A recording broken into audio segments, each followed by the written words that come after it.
Here. Division 6, Audrey Miller. Here. Division 5, Robert Paris. Here. Division 4, George Lane. Here. Division 1, Shelley Sourceable. Here. Division 3, Frank Donato. Here.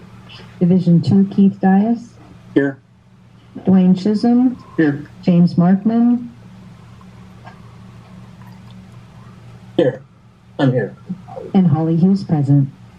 Thank you very much. Item 3, voluntary public roll call.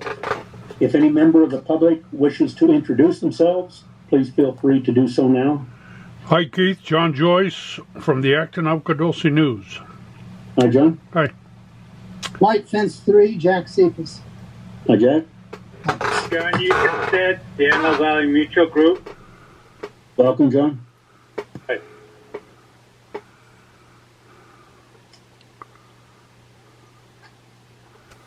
If there are no more, item 4, public comments and period open to the public. If anyone wishes to address the board on any item not on the agenda, please feel free to do so now.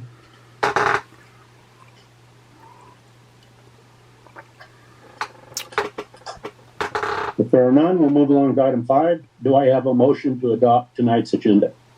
Mr. President, this is Rob. I move that we adopt the agenda. Thank you. This is Frank. I'll second that. Thank you. Roll call vote, please. Gary Van Dam. Yes. Audrey Miller. Yes. Robert Paris. Yes. George Lane. Yes. Shelley Sourceable. Yes. Frank Donato. Yes. Keith Dias. Yes, the measure passes. Item 6, new business. Looks like we have none. So we'll move along to item 7. Do I have a motion to approve tonight's consent calendar? Well, Director Lane also moved, Mr. President. Thank you. I'll second. This is Frank. Thank you. Roll call vote, please. Was that Rob or Frank? Frank, you beat me. Thank you. Gary Van Dam. Yes. Audrey Miller. Yes. Robert Paris. George Lane. Yes. Shelley Sourceable. Yes. Frank Donato. Yes. Keith Dias. Yes, the measure passes. Item 8A, Finance Committee. Director Donato, do you have a report? Yes. Let's see here. Okay. Item 8A1, consideration of possible action on purchase orders with hatch instrumentation for the purpose of 9 turbine meters replacements at the Roseman treatment plant and not to exceed the amount of $69,245. Budget operations manager John Buzigan is going to give us a report on that. Thank you, Frank. Right, so this is one of our asset replacement projects, a board-approved asset replacement budget for 2022-2023. As you all know, we've come to the board before with turbidimeter purchases. Turbidimeter is an instrument that measures the clarity of the water. At a treatment plant, each filter has a turbidimeter, and there's 5 other turbidimeters throughout the treatment process. So they just tell us how well the treatment process is working. So we've standardized to Hawk turbidimeters at all of our treatment plants. This is the last treatment plant that we need to upgrade. These turbidimeters were installed quite a while ago, I think about 10 years ago, 11 years ago. And so we'd like to upgrade and finish off this project. It is a sole source purchase because they're a proprietary instrument. We budgeted $110,000 at the time due to supply chains and everything we were seeing. We just weren't sure what the price was going to be, if it was going to be higher than normal. And thankfully, it was not. So we're about $40,000 under budget on this item. We would ask the board to approve the quote submitted by Hawk Instrumentation for $69,245.70, and that includes shipping and tax. Mr. President, this is Rob. I move approval of board order number 8A1. Thank you. Director Donato, I'll second. Thank you. Is there any more discussion or questions? If not, could I have a roll call vote, please? Gary Van Dam, Yes. Audrey Miller, Yes. Robert Paris, Yes. George Lane, Yes. Shelley Sorsable, Yes. Frank Donato, Yes. Keith Dias. Yes, the measure passes. Thank you very much. That concludes my report. Thank you. Item 8B, Capital Improvement Program Committee. Again, Director Donato, do you have a report? Yeah, I sure do. Okay, so consideration of possible action on a grant of access easement to Southern California Edison near Gaskell Road and 105th Street West, Roseman area.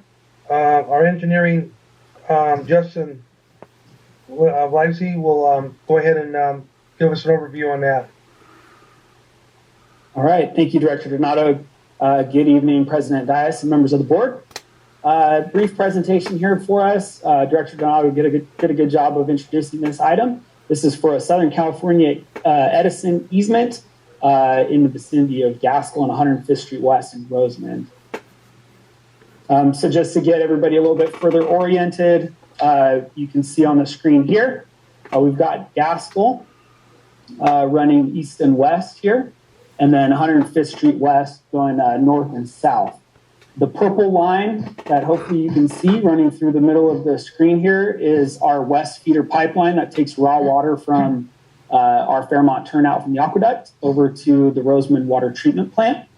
And what you can see here is Willow Springs Solar LLC is planning a large solar project here on this northeastern 160 acres here. And what they're looking for is they're going to install some transmission power lines along the western side of that parcel. Avek historically has purchased the property overlying our pipeline. So we own about a 50-foot wide strip of land that runs directly on top of our west feeder pipeline. And so what Edison is requesting from us is that we provide them with an access-only easement in a small portion of that area outlined here in yellow. And then I've got a zoomed in version of it here from the street view. So I've kind of tried to do my best. It's probably not perfectly to scale, but of identifying what this easement looks like. You can see there's an existing dirt road that runs. This would be the vicinity of the solar project over here. And our pipeline runs underneath the road here in the dirt. I guess not underneath the road, but underneath the shoulder.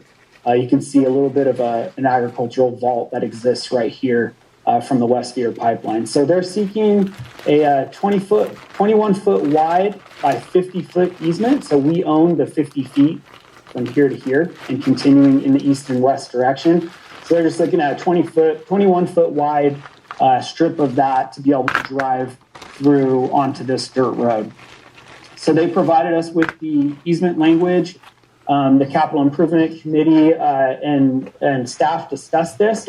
Legal counsel did review that easement, and the Capital Improvement Program Committee made a very good recommendation to have them include explicitly within that easement that it's for access only and that no facilities would be installed on that 21 by 50 foot section of our land there.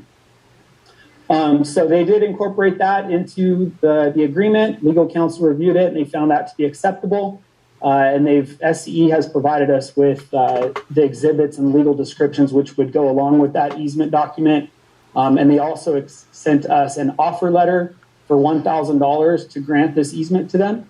The easement amounts to 1,050 square feet, and that comes out to about 95 cents per square foot. And that runs, it's actually a little bit about 10% higher than a recent access easement that we provided to Sanborn Solar, which was about 87 cents a square foot. So it's a little bit higher in value, very small portion of land there. And SCE will record that easement and pay all of the recording fees associated with that easement. So that's all I had. So the Capital Improvement Committee and staff would recommend the board authorize execution and recording of the proposed access easement to SCE in exchange for the payment of $1,000. I'd be happy to answer any questions you might have. In Dwayne, you may be able to answer this, or some of the board members, Keith or Frank have been around for a while, like I have. But years ago, were we not giving? Maybe I'm not saying the right thing, but we didn't. When we wanted an easement from the Department of Water and Power, they would not give an easement. It was a license. Does anybody remember that language? That would be, The Metropolitan Water Agency, Department of Water and Power. It was. yeah, right. And there is a difference between a license and an easement. I'm sure Jim Markman can give us the difference between the two. But we were asking for an easement and all. They would give us a license. I think it was yearly. And Edison, it all sounds good and we want to cooperate. But I remember going down, I think with Dan to Southern California Edison's office right there. And that's a time we were initially working on the water bank. Mm-hmm. There were some towers, right? We wanted to go ahead and use that for, recharge where the towers were. Right. And like it's done some places in San Joaquin Valley. They were very, very difficult to work with. And we asked them to, I don't remember the exact information we asked them to look up, but they were not going to do that unless they were paid to look that information out right there. So historically, they have been very difficult and very one-sided. And so we want to cooperate, but I wouldn't try to offer more than, if we wanted an easement, from them. But specifically, is that thought about the license? Once you give an easement, that's there forever. Right. And well, at least I think it is. Maybe language could be put in if it wasn't used, it'd be revisited. But if we could talk about the license, then talk about we're talking about per square foot, but we've spent more money on that just in committee time and attorney's time and staff time. So it's minor, but it's still the principle dealing with Edison because it's one way with Edison. It's their favor. Mm-hmm. Yeah, and I'd have to go back. I don't believe that we researched the difference between a license and an easement for this particular item, and we'd have to go back and look into that if the board so chooses that you want to do that. If my memory serves me correctly, the license that'll be renewed yearly. Yeah. And I don't think we even crossing the line, just a line, something we had to put across their line just in the air. So that should be something we're aware of. We better have a license or an easement. Right. Mm-hmm. And if the attorney's on the line, is that correct? Yeah, that's George. So let me respond a little bit, Dwayne. George is correct. An easement's a permanent interest in property.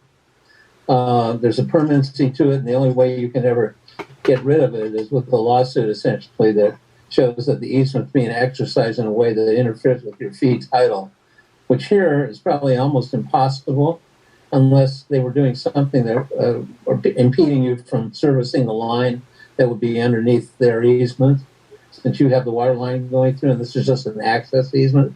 So if you wanted to be less generous, and we never discussed this, but I don't know that Edison would take a license. They might hold the whole project up. But you can make a license under any particular terms. It's terminable. It can be for 5 years and then terminable. But if there's a problem generated by it, George is correct. It's much easier to get rid of it and get rid of the problem. And that's what the Department of Water and Power, they would not give AVEC an easement. They gave us a license. Right.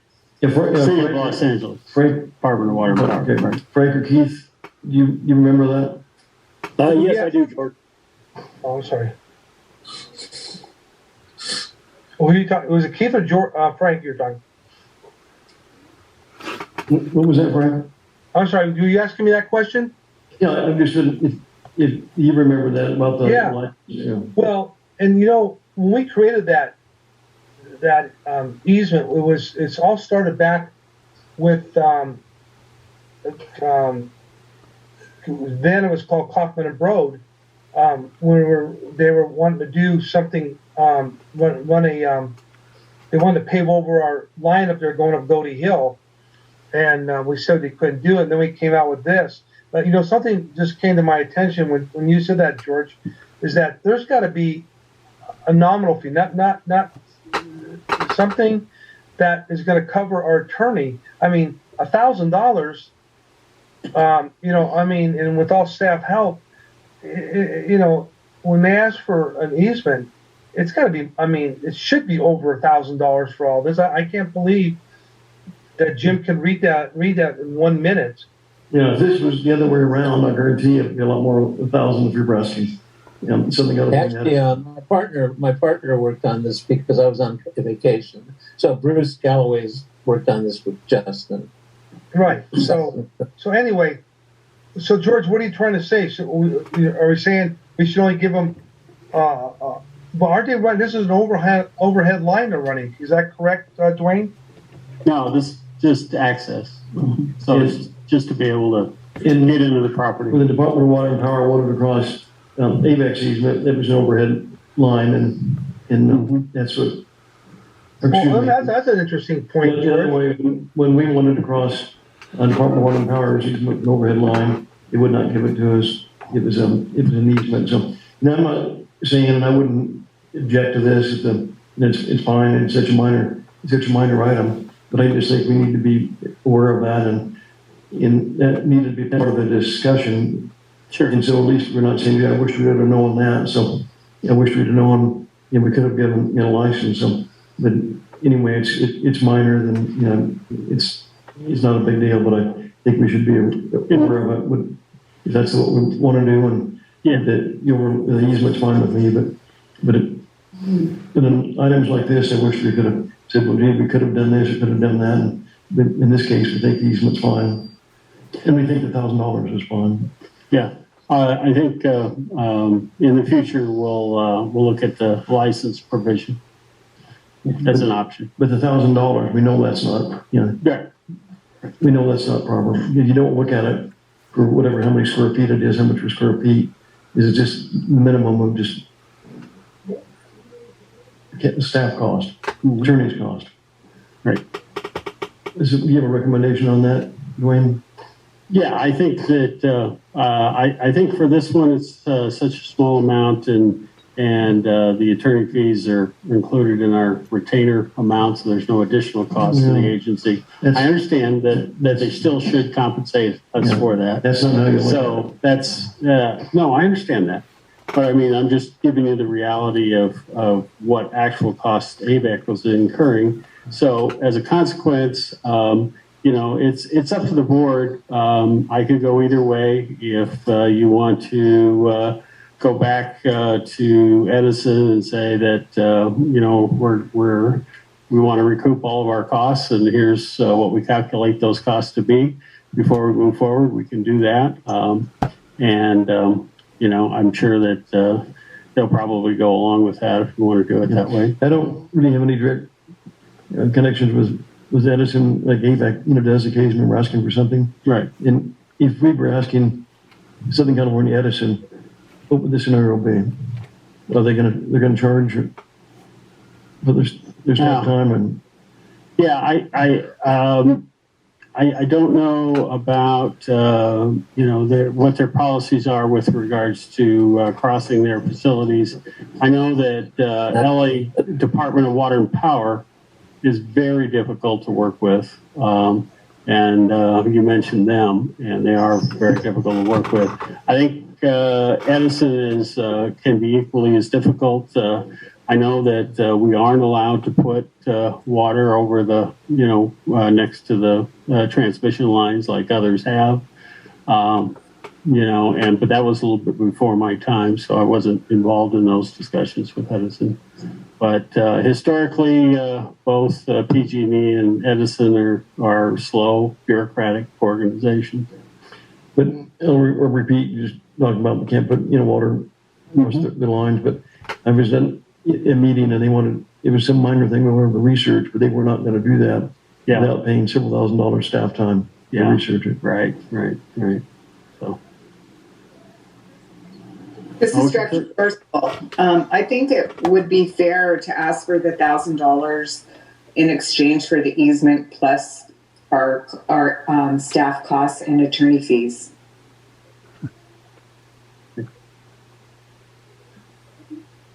Mr. President, this is Rob. Yes. Yeah, I don't disagree with anything George or Shelley has said, but I can't hear him. do you have volume on for me? Can you hear me now, Frank? That's better. Yeah, perfect. Okay, great. I don't disagree with anything that George or Shelley has said, but I don't want us to be the bureaucratic agency that they're talking about. This isn't going to cost us anything if it holds up a program or holds up the solar project by even 2 weeks or a month, because if we get into this, it's going to take another month or 6 weeks or 2 months. And I don't think that's the message we want to send to the solar companies up here. But I think the comments are really important to think about when it comes back again to staff, that we should recoup our staff costs. We should recoup any attorney fees that we have to pay. And $1,000 is fine if everything goes this way. And look into licensing instead of easements in the future. So really good discussion. We've learned a lot, but I would just hate to be the bureaucratic agency that's holding up a major solar project just because of this.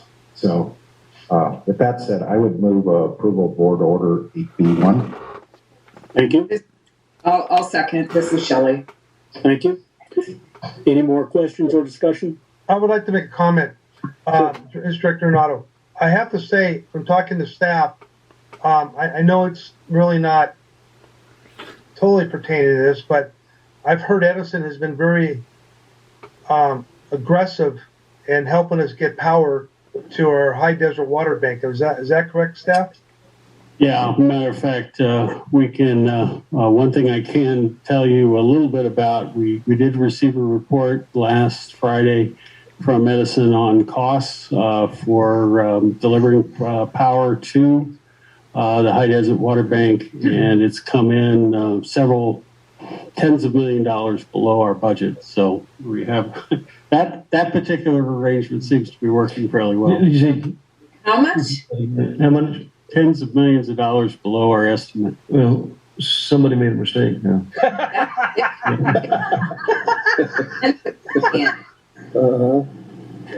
George, let's just stop with that right now.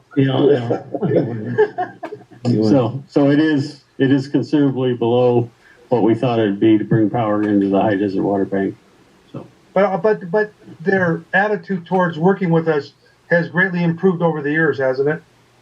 It certainly has improved during this particular project. They've been very attentive and continue to work on these kinds of projects. I know we've all heard the stories, and matter of fact, we experienced some of the problems with Edison and making connections up to various facilities. We had our problems with, the East Side Water Bank and so forth. But early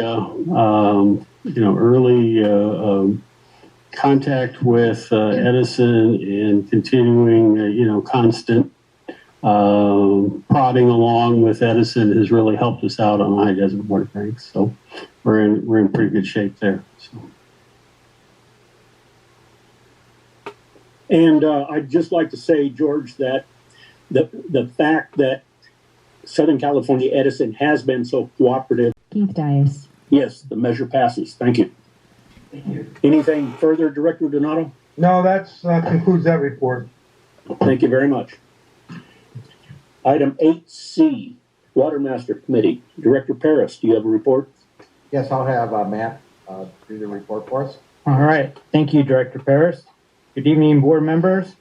As normal, we have the agenda for the monthly Water Master meeting. It's in your board packet on page 62. And there is a board meeting tomorrow morning for the Water Master at 10 a.m. And this is the opportunity for the AVEC board to give direction to our representative, Director Paris.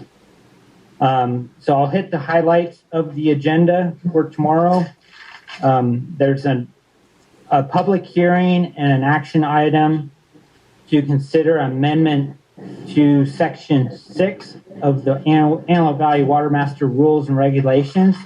This has to do with the formation of what they call sub-area advisory management committees. And if you recall, the Antelope Valley Groundwater Basin has 5 sub area basins within the overall basin. And the judgment makes a statement about forming these sub area management committees. So what the amendment to the rules and regs does is proposes, rather than forming more bureaucracy and having to staff and meet on 5 different occasions for the sub areas, is to incorporate some language regarding the sub areas into the current operational advisory committee. So twice a year, as part of the advisory committees that is functioning very well for the water master, they're going to bring in the water master engineer and give a little presentation and hear comments on any concerns within each of the sub area management committees. So tomorrow, they're going to, as I mentioned, they're going to have a public hearing to seek comment on that amendment to the rules and regs, and hopefully vote on said amendment.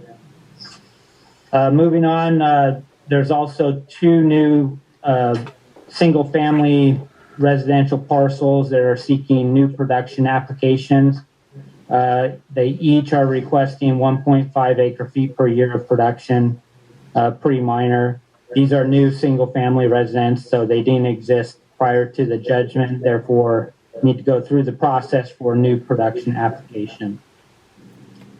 There is also going to be brief discussion on the election results. If you recall, one of the landowner representatives held by Director Calandry expired, and he is not running or didn't run for re-election. So his son, Brandon Calandry, is going to take his position on the Water Master Board. The election process also determined who the primary and secondary alternates are for the landowner representative. And those results came in with Angelica Martin with Tejon Ranch being the primary, and Adrian Recca being the secondary alternate.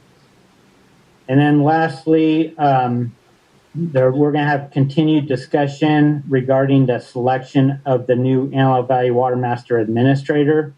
If you recall, we had follow-up interviews with the top 3 candidates last month. The board did meet in closed session last month, didn't come to a consensus on who the administrator should be. So tomorrow we're going to seek advisory committee comments and public comments on the 3 candidates. Then the board will go into closed session again and hopefully come out of that with a 5-0 decision on who the administrator is. So that's all I have to report, unless Director Harris would like to add anything. So the only thing I'd like to add is the administrator position, very, very important position for the Water Master Board. Matt and Peter have been doing an outstanding job since our inception, and we're looking for that to continue. I think I can certainly want to discuss with the board.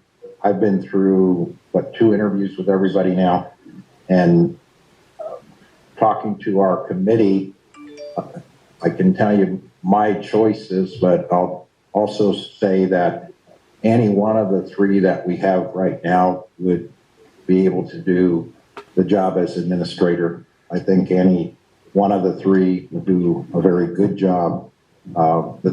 What I'm looking at, and my first choice in discussing it with the committee, would be Duke, because they're local, they could do the job, they have local offices. My second choice would be RGS, because their JPA, their pricing is better, and they presented well, and I think they could do a very good job. Hallmark, I think, Jim Beck and in that group, they're great. Their qualifications are outstanding. Their pricing is a lot higher than RGS, and I was concerned with that part of it, because when I say pricing, I'm saying hourly pricing. I'm not saying what their quote is for doing the job. But obviously, when you're looking at hiring a group of this caliber, you're going to be concerned. George has taught me very well to look at the hourly pricing and the travel expenses. So I'm pushing that. That's the choices I have, but I think any three of them could do the job. And my job also as the chairman is trying to find consensus. And I can't say what's going on in closed session, obviously, but we're all working very hard to find consensus, and everybody's doing a good job pushing their points of views. And hopefully we can come to a conclusion tomorrow. But the only thing I would ask from the board is consensus that any three of them could do this job, and that we would go with whatever the final outcome is as a consensus on where we can get 5 members to say yes to one group. Thanks, man. Yep, thank you. And I know many of the other board members have been watching the interviews and looking at it. So any input from any of you, I'd really appreciate. Yeah, Rob, this is Gary. Our advisory board met last Wednesday, and it was about the same thing. We couldn't come to a consensus on. I felt like it was Duke, the number one, and number two, RGS, but nobody really could agree to it. So, but I'm with you on keeping Duke and keeping it local. This is Director Nato. I listened to all of them.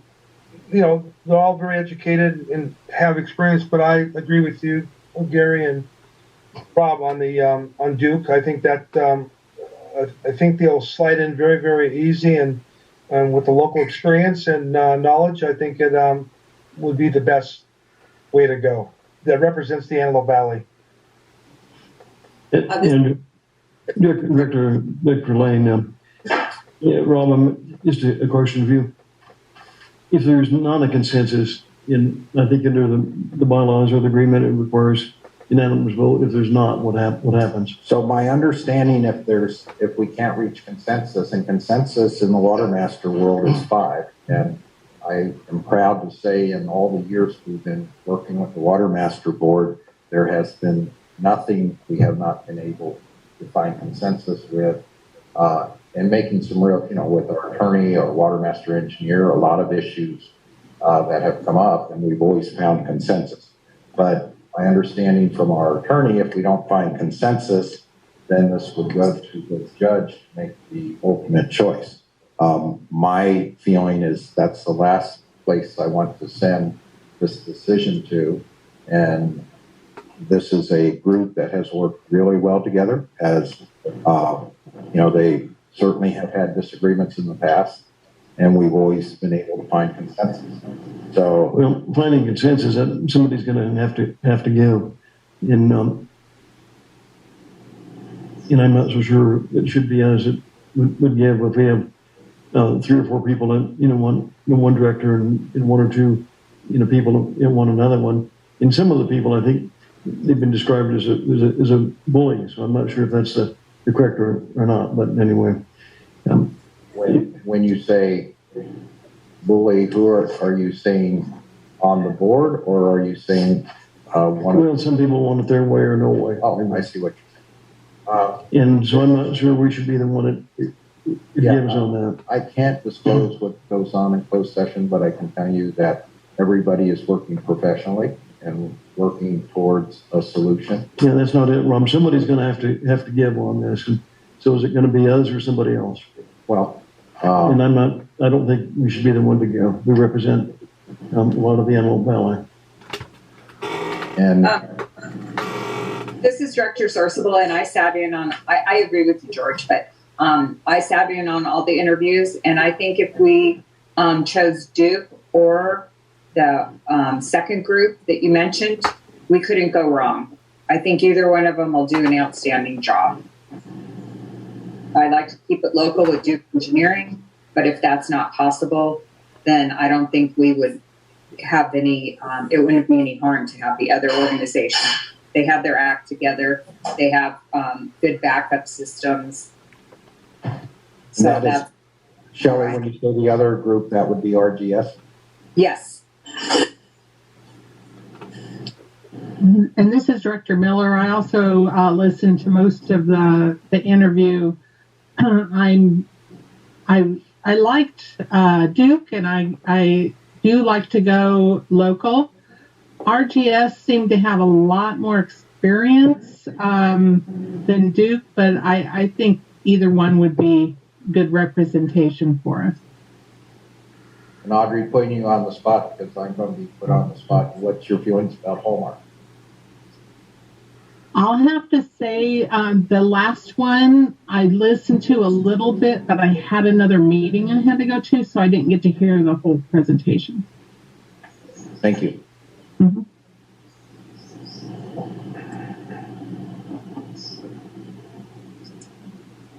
Are there any more questions for Rob or Matt? Yeah, this is Director Van Dam. One concern I have is Exhibit 4 landowners are going to end up paying these assessments like they do right now. I think we're at $5 an acre, Rob, I believe. That's correct, Gary. Okay, and here's the deal, guys. When we get these high dollar guys, that people in here, landowners are going to be paying a lot more. And Gary, you know you have 2 landowner reps on the board, so. Well, and that's why George said we got to hold strong, guys, and make sure that we've got the right people in there that are going to keep our fees down. You know, these other guys don't cut a check out of their account to pay nobody. They just work for a company. Yeah. Then I would recommend that both George and you talk to your landowner reps too. Yeah, I can make that call. So just trying, Mr. President, if I can work towards a consensus, I just want to make sure what my direction is. And I started this with saying, I think any 3 of these could do the administration job. I gave you my remarks as to how I personally would rank them and how I felt our committee had ranked them. And what I'm hearing, and I just want to make sure, is that the consensus for the Avek board is that Duke is our first choice, and then RGS, who's the JPA, is our second choice. And I want to get a consensus of what I feel about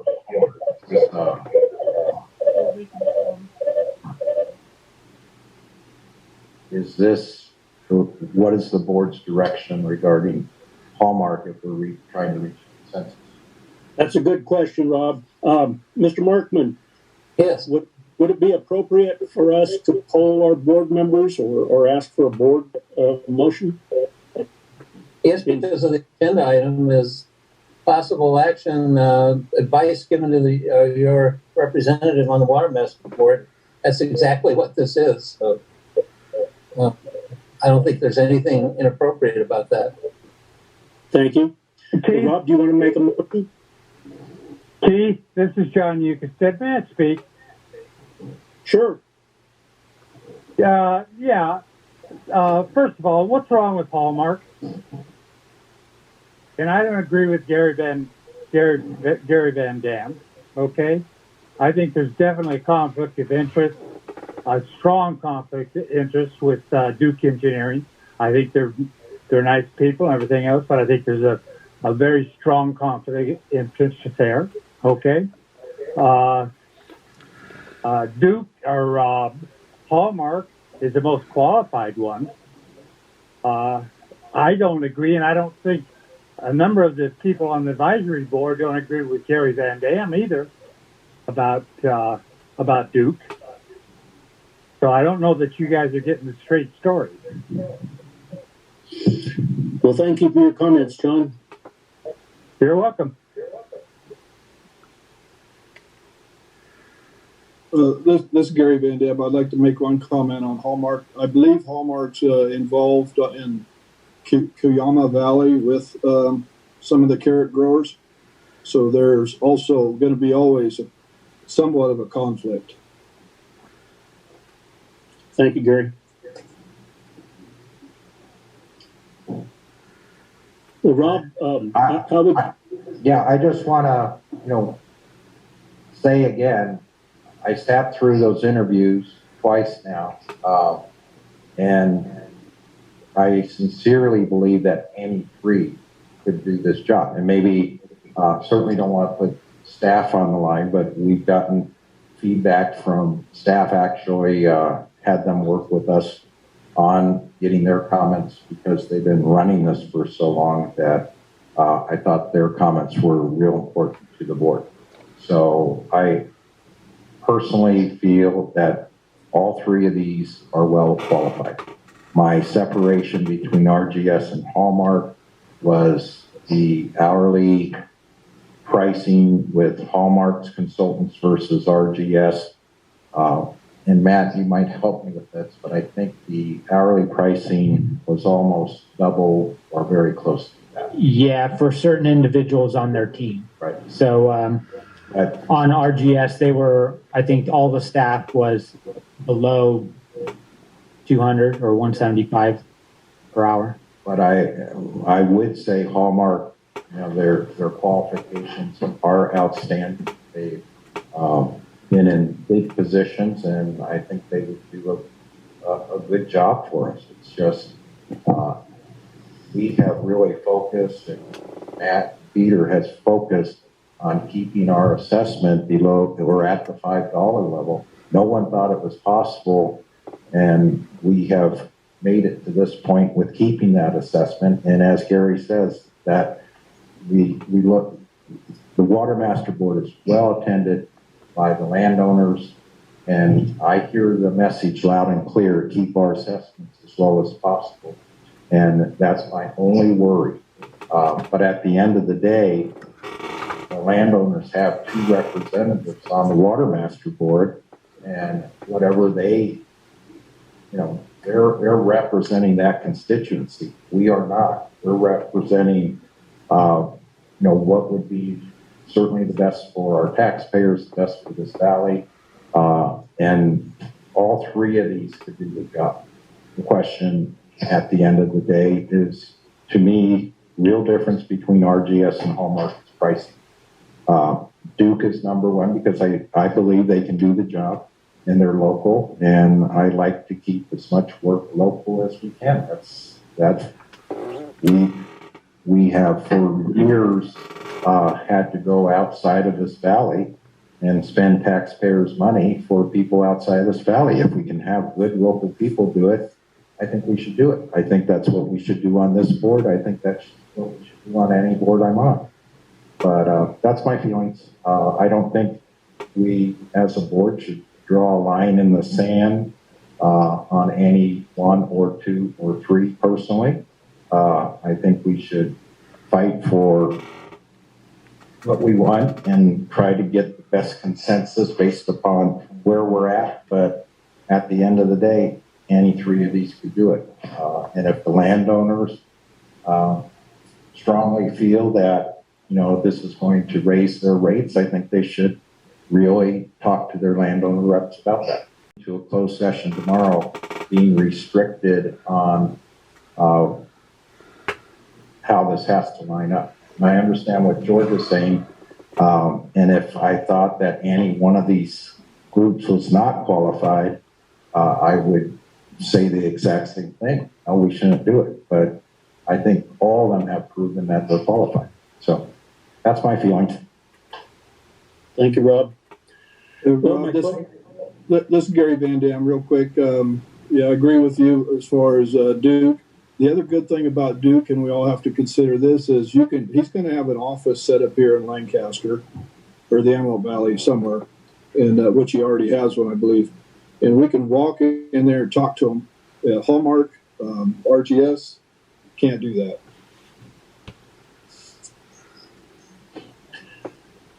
Well, Gary, could I ask you a question? Yes. Would you suggest that we impose any restrictions on Rob as he recommends us in closed session tomorrow. Explain a little more, Keith, on that. Rob will be in closed session representing us tomorrow, and he's working toward finding the best possible administrator, while at the same time he wants to get a unanimous decision. Do we want to impose any restrictions on who Rob would cast his vote for? Well, I think Rob's kind of already put his vote out there. Number one would be Duke, so I'm okay with that if he's okay with that. And you guys are okay with that.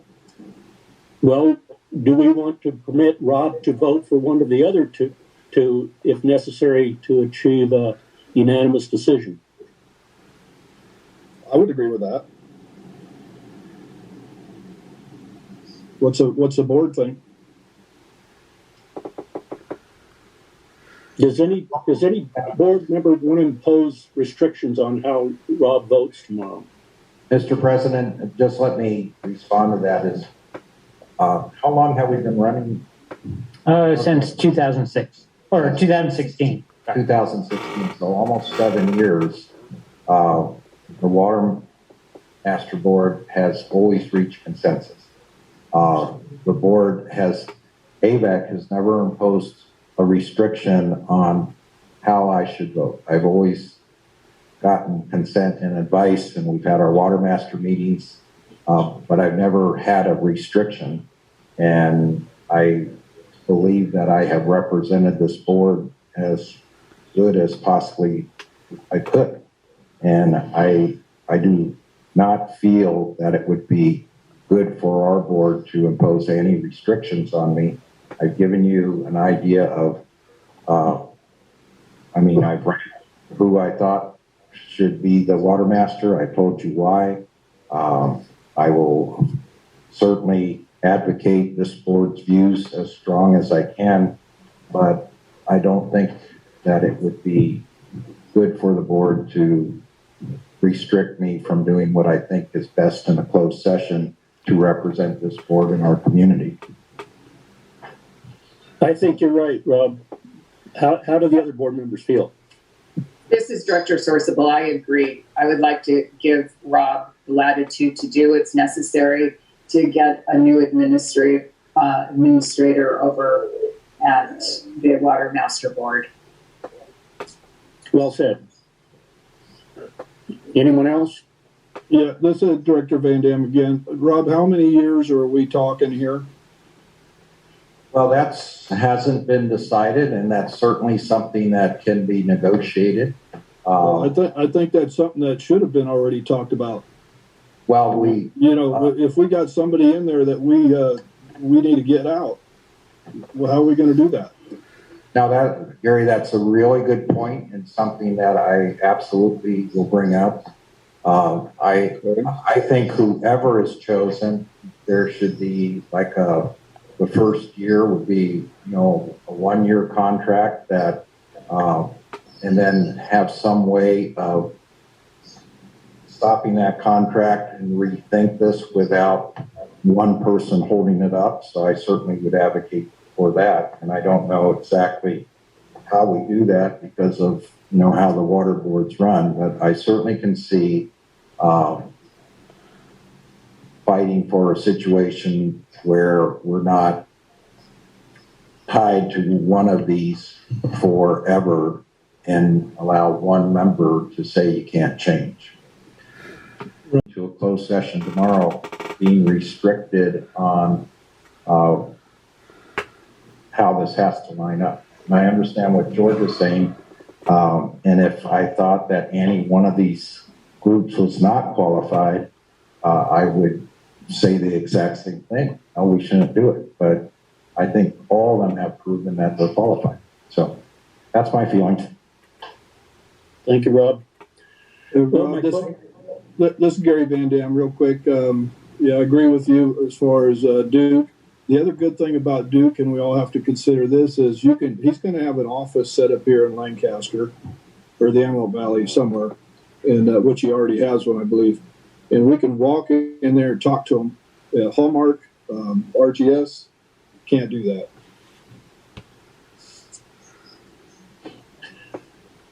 Well, Gary, could I ask you a question? Yes. Would you suggest that we impose any restrictions on Rob as he recommends us in closed session tomorrow? Explain a little more, Keith, on that. Rob will be in closed session representing us tomorrow, and he's working toward finding the best possible administrator, while at the same time he wants to get a unanimous decision. Do we want to impose any restrictions on who Rob would cast his vote for? Well, I think Rob's kind of already put his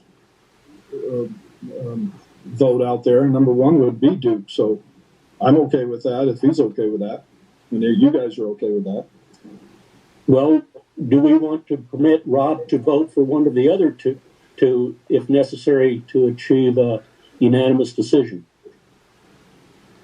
I would agree with that. What's the board think?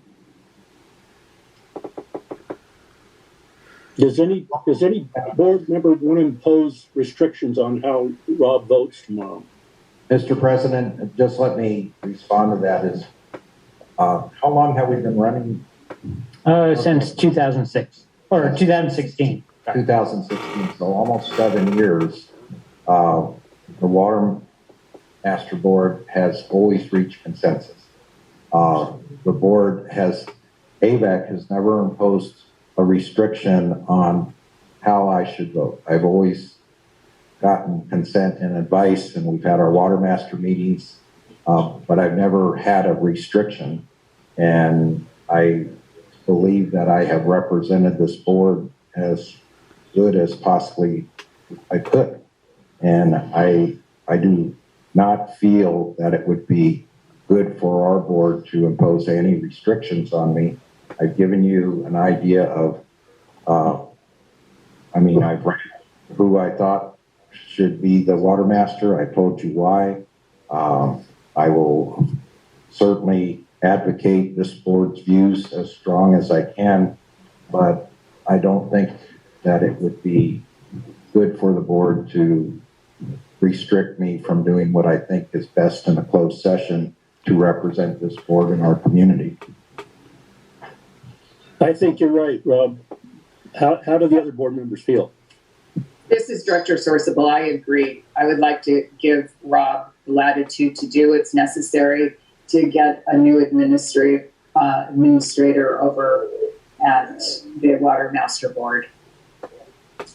Well said. Anyone else? Yeah, this is Director Van Dam again. Rob, how many years are we talking here? Well, that hasn't been decided, and that's certainly something that can be negotiated. I think that's something that should have been already talked about. Well, if we got somebody in there that we need to get out, well, how are we going to do that?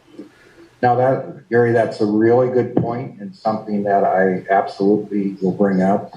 I think whoever is chosen, there should be the first year would be, a 1-year contract that, and then have some way of stopping that contract and rethink this without one person holding it up. So I certainly would advocate for that. And I don't know exactly how we do that because of, how the water boards run, but I certainly can see fighting for a situation where we're not tied to one of these forever and allow one member to say you can't change. As far as I wanted to give you a little bit of update on Senate Bill 1020. This is a bill that is currently under consideration. It hasn't been approved yet. But what it does is it changes the date from which the state agencies must achieve their 100% clean energy procurement. So it changes it from 2045 to 2030, and this includes the State Water Project. And so what it doesn't do is figure into all the costs that are going to be associated with that accelerated amount. And this is going to impact state water contractor affordability. We're talking a couple, I think it's $2.7 billion in additional costs associated with achieving this goal. And even at that, given 2030 is only 7-8 years away, the likelihood of being able to achieve it is not likely, just for the mere amount of time it's going to take. And if you're looking at Metropolitan Water District, their cost share, it would cost them about $130 million additionally annually. So it's a huge impact for them. And so for that reason, they're urging opposition unless the bill is amended. So I got a question, Dwayne, go back to that. Newsom just keeps on dreaming up new things. You notice he hasn't talked much about the tunnels, but this is interesting. So if this did happen to go through, you're talking the average homeowner water bill would be somewhere between $500 and $800 a month. Well, I don't know about that, but it's certainly going to be, it's going to have a significant impact. And I just figured it out. I just took how many houses are in the county of Los Angeles.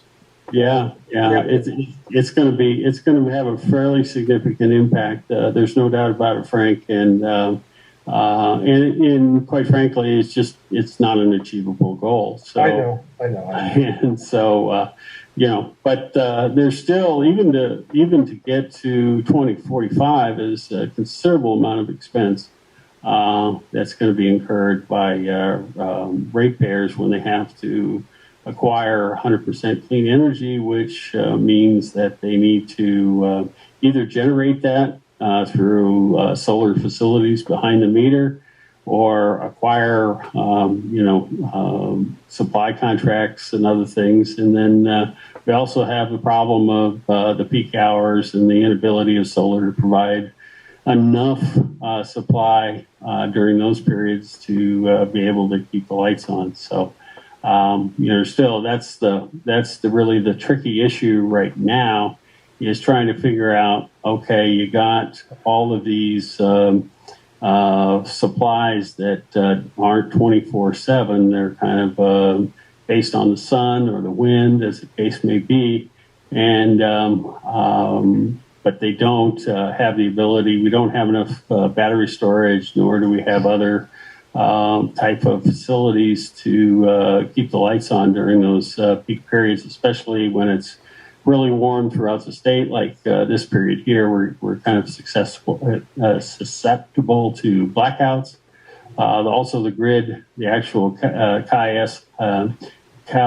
ISO grid that manages the distribution system, they're having difficulty being able to move all this power through that grid system. It just was never designed to work under a system where your power supplies are coming from remote areas.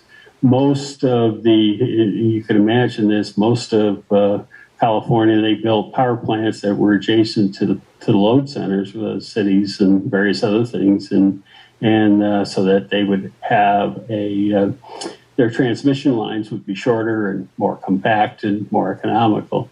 But as you go to these larger solar facilities, you import water from outside of the state. Import energy, I should say, from outside the state. It puts a lot of stress on these transmission facilities that are going to need a lot of upgrading in order to be able to handle all those energy loads. And the independent system operator who actually provides the power, they're also having difficulty trying to get that, get assured power. And for that reason, we see that there's talk about extending Diablo Canyon for a few more years of operation. And some of the One's through energy plants that are on the ocean, and the gas-fired plants are being left online in order to kind of fill that gap a little bit. So it's an interesting aspect of the power part of it. So, okay, I'm sure I bored you to death with that. But you're speaking of the Conveyance Project. The draft environmental impact report was released on July 27th of this year. It's the draft looks at 8 different alternatives. Public review period is till October 27th. We got a link so that anybody can look at that to review it. There's also 3 public hearings. Virtual public hearings, I should say, on 9/13, 22, and 28, to take in comments on the environmental document. And I'm sure that time for comments probably will be extended as they normally are. So, but anyway, the process is starting with regards to the Conveyance Project, and that's a single tunnel running from the forebay there at Jones and Banks power plants north of the Delta through a single tunnel. Dwayne, what most of these things looked at years ago as far as environmental documents? Yeah, there was a major effort, an environmental document done for the water fix proposal, which was a twin tunnel proposal. But some of that information has been used in the new AIR, but most of it has been redone to reflect the newer design and alignment and the potential impacts.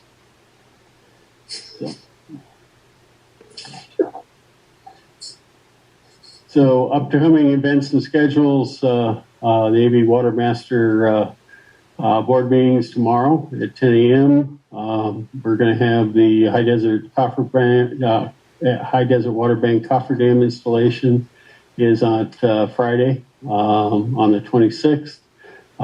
We have the webcam that'll be available to look at, and staff will put together some webcam footage together to show it at our next board meeting, give you an idea of how the project goes if you're unable to attend or view it on the webcam as it's going live.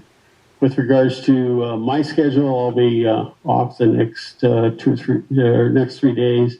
My grandson's in town, and so I'm going to make some time available with him. So other than that, be happy to answer any questions that you may have.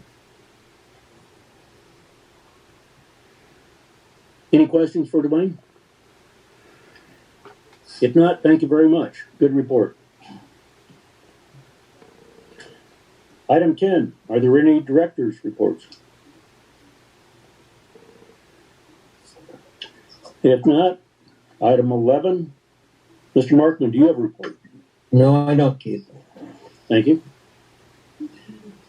Are there any requests for future agenda items?